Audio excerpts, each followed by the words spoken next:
Bon midi, bon mercredi, bienvenue dans Trudeau-Landry. Merci, on l'apprécie. Vous avez choisi le FM 93 à Québec. Est-ce que as-tu toffé l'État de l'Union au complet hier, Joe? Non. 4. Je me lève de bonne heure le matin. Même pas une seconde. Non, Alex, c'est trop tard pour moi, ces affaires de fou. Mais as-tu vécu le moment? Qui n'était pas le fun pour nous autres, nécessairement, les Canadiens. J'ai été me coucher après ce moment-là. D'ailleurs, c'est là que je me suis dit, c'est correct, je peux aller me coucher. Honnêtement, je voulais voir un peu la réaction des juges de la Cour suprême qui venaient de revirer Donald Trump dans ses shorts. Mais j'avais pas sur ma carte de bingo que l'équipe olympique de hockey américaine avait Connor Hellebuyck, le nouveau récipiendaire de la médaille présidentielle de la liberté, allait être présenté. On va écouter un extrait. Je suis pas le plus anti-américain, là, mais même moi, ça m'a comme fait mal un peu hier. Là. People are asking me, please, Mr. President, we're winning too much. We can't take it anymore. We're not used to winning in our country. Until you came along, we're just always losing, but now we're winning too much. And I say, no. You're going to win again. You're going to win big. You're going to win bigger than ever. And to prove that point, here with us tonight is a group of winners who just made the entire nation proud. The men's gold medal Olympic hockey team. Come on in.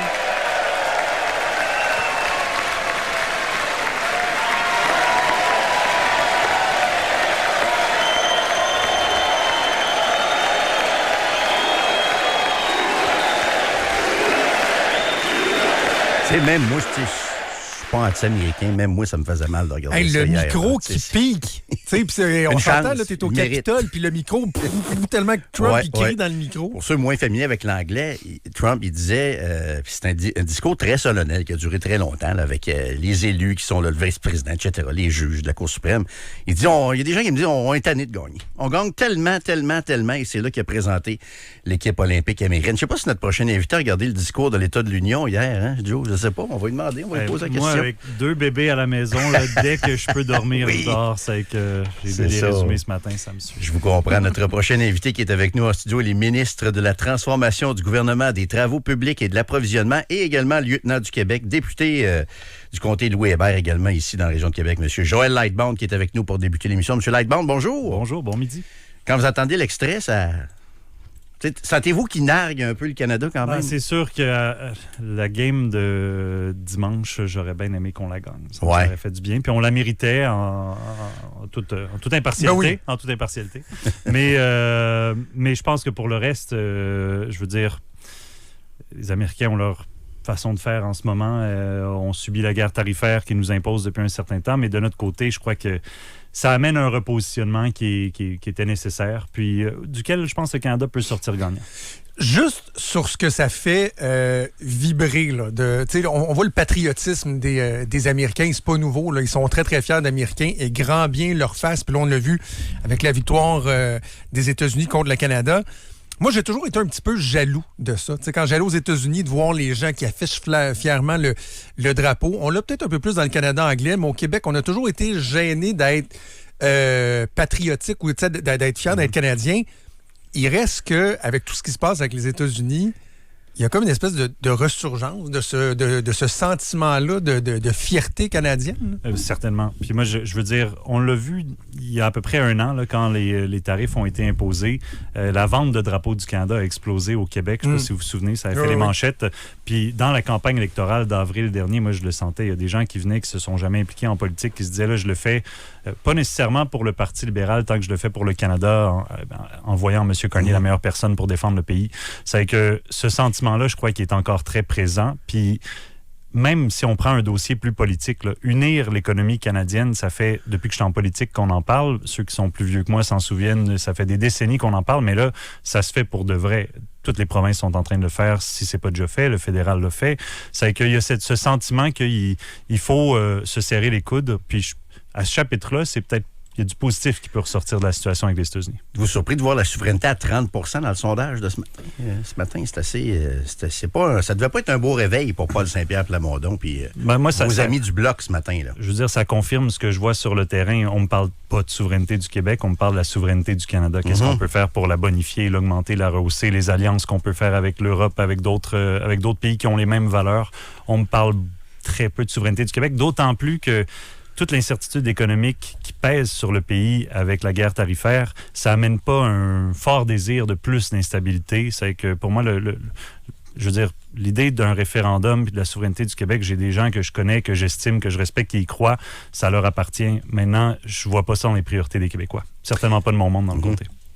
Monsieur le ministre, avant qu'on parle des enjeux locaux qui sont nombreux, on discutait ensemble avant d'entrer en ondes, puis vous nous parliez de Mark Carney. J'ai envie de vous entendre en ondes pour les auditeurs parce que on le connaît pas encore beaucoup. Bien honnêtement, on sent pas qu'au Québec, il est très présent. Bon, on n'a pas été capable d'avoir d'entrevue avec lui, etc. Mais je trouve ça intéressant de vous entendre sur vous qui le côtoyez en étant membre du Conseil des ministres.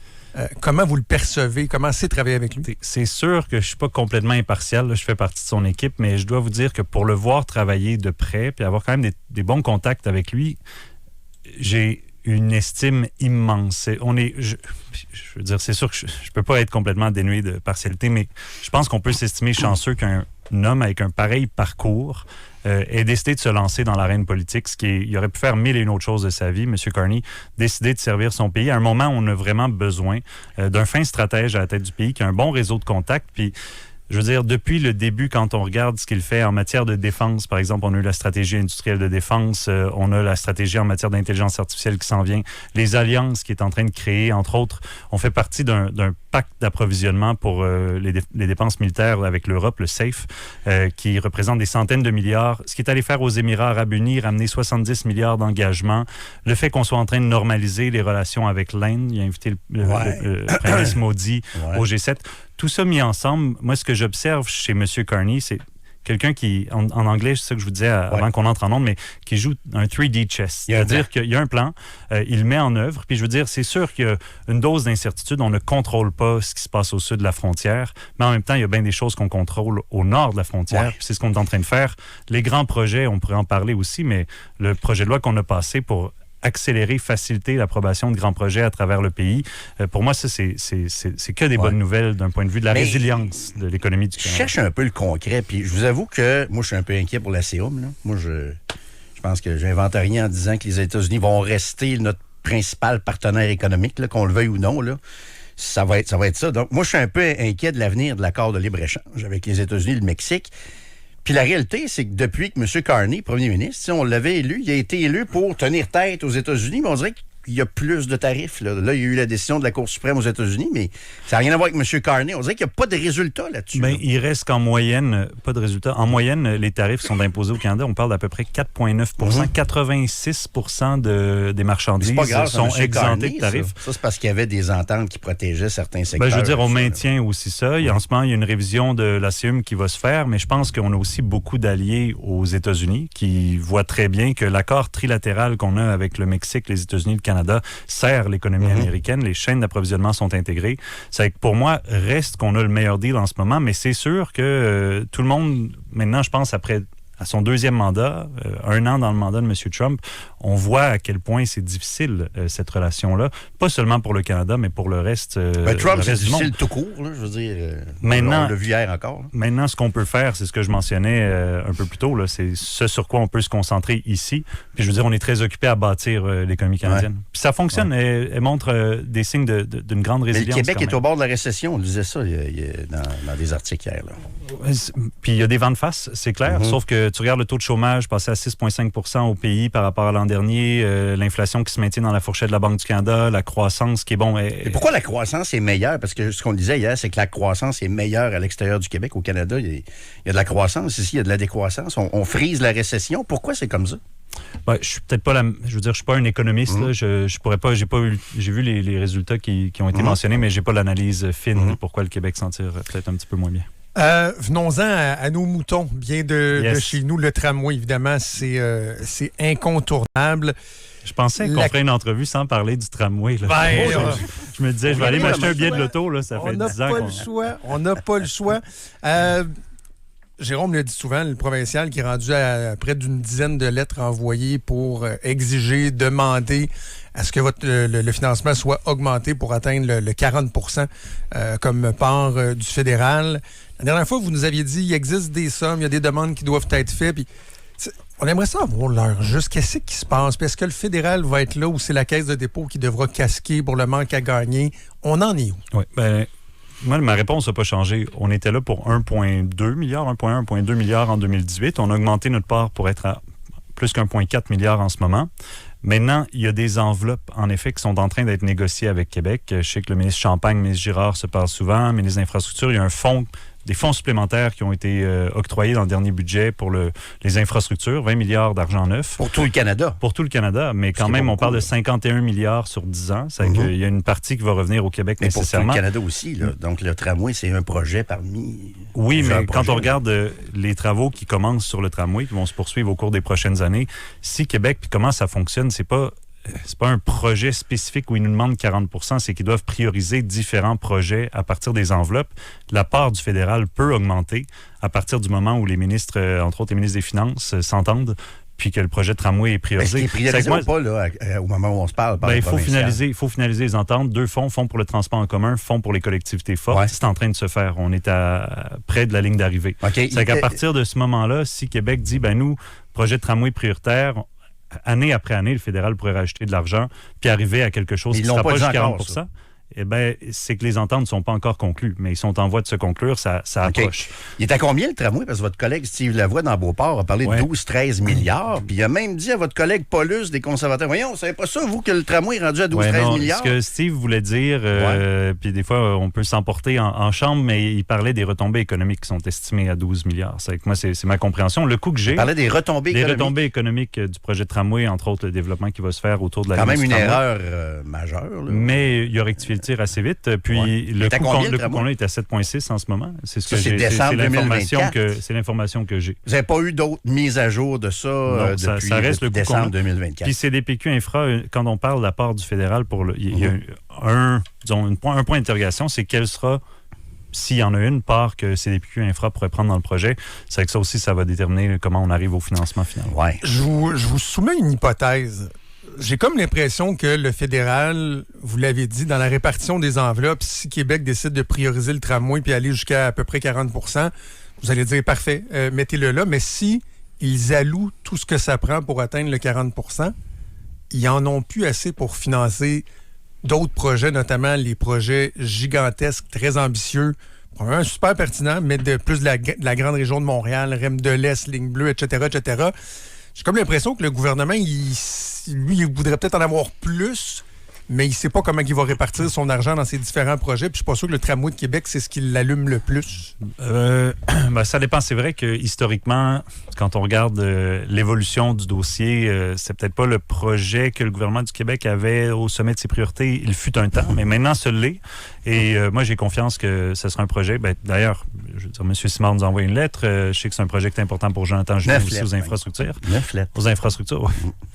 En tout cas, moi, j'en ai reçu une. Ah mais, oui? j'en ai reçu une. Mais, j'en ai envoyé 9. Mais ceci étant, moi, j'ai pas de raison de croire que le projet de tramway ne sera pas priorisé à même ces enveloppes. Mais c'est quoi le maximum? C'est parce que là, je veux dire, c'est bien beau le 7,6, mais c'est décembre 2024. Tout le monde sait qu'on n'est plus à 7,6. Est-ce qu'il y a un maximum en milliards, mettons, en montant brut que vous êtes prêt à mettre là-dedans, ou à partir d'un certain montant, ça devient-tu trop cher? Comment ça marche à vos yeux, tout ça? Moi, nous, là, au fédéral, c'est pas nous qui sont qui menons ce projet-là. C'est maintenant, c'est CDPQ Infra, mais avec la supervision du gouvernement du Québec, puis sous le leadership du gouvernement du Québec. Mais ça ne doit pas être barre ouvert, là, en ce qui vous concerne non plus. Là. Si Québec priorise le tramway, il y aura plus d'argent pour le tramway. Ça va être barre ouvert? Pas barre ouvert. C'est même les enveloppes qui sont déjà imparties pour le transport en commun. C'est-à-dire que... Dans le 50 milliards sur plusieurs années. Exact. Fait que c'est pas, ça coûtera ce que ça coûtera. Il va y avoir une limite à un moment donné. Là. Certainement, oui. Alors, est-ce qu'on sait à combien? Je peux pas vous donner le montant, mais c'est même ces enveloppes-là, ça va dépendre de ce que Québec... Si je vous dis 15 milliards et que ça prend 40 % du fédéral... Mais je pense... Écoutez, j'ai aucune raison de croire que le projet de tramway coûterait 15 milliards. Là. Non? On n'est pas là du tout. Là. Vous êtes sûr que non? Moi, je suis convaincu que non. Okay. C'est pas l'information que j'ai. 2027, on devrait avoir une mise à jour. Troisième lien. Christine Fréchette, prétendante au poste de première ministre, arrive avec un scénario à l'Est, veut un partenariat public-privé avec une majeure partie des coûts assumés par le privé et dit qu'il va falloir que le fédéral s'implique. Y a-t-il quelque chose qui change de votre côté ou il y a zéro intérêt pour le financement d'un troisième lien? À ce sujet-là, je veux dire, il n'y a pas de projet en ce moment. Il n'y a pas de demande pour le troisième lien. Il y en a un pour lequel personne ne croit. Oui, OK, mais qui disons...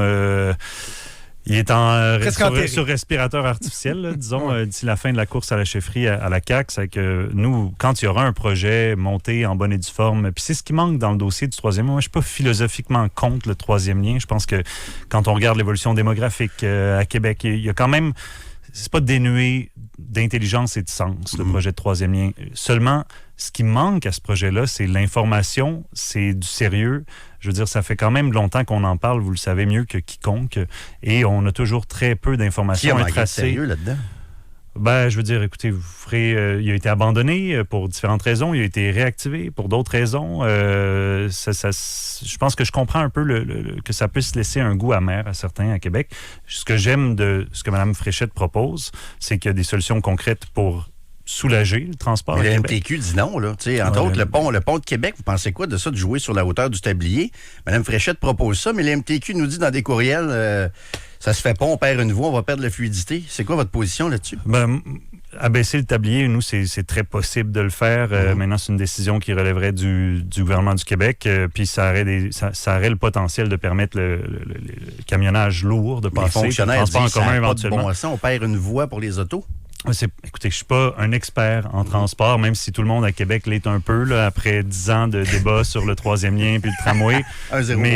Oui, c'est ça. Mais ce que je constate au-delà de ça, c'est que Mme Fréchette, après, pour le projet de troisième lien, elle veut le monter de manière sérieuse. Puis, quand on aura plus d'informations, pour nous, on pourra se positionner. Parlant du pont de Québec, ce matin, on apprend que d'ici 2 ans qu'on va avoir un portrait plus exact sur l'état du pont de Québec, le gouvernement fédéral qui est redevenu propriétaire. Ouais.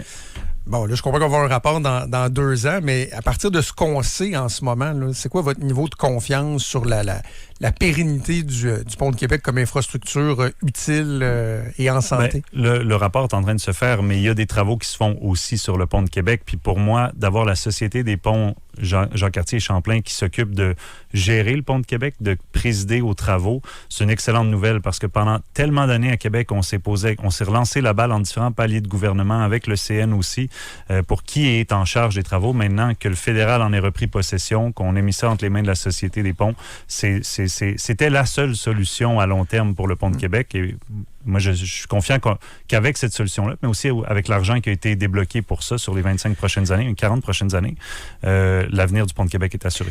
Dernière question, le temps file, M. le ministre. Vous étiez à Québec avec Mélanie Joly la fin de la semaine dernière, 52 millions sur 5 ans. Pour, entre autres, de l'innovation.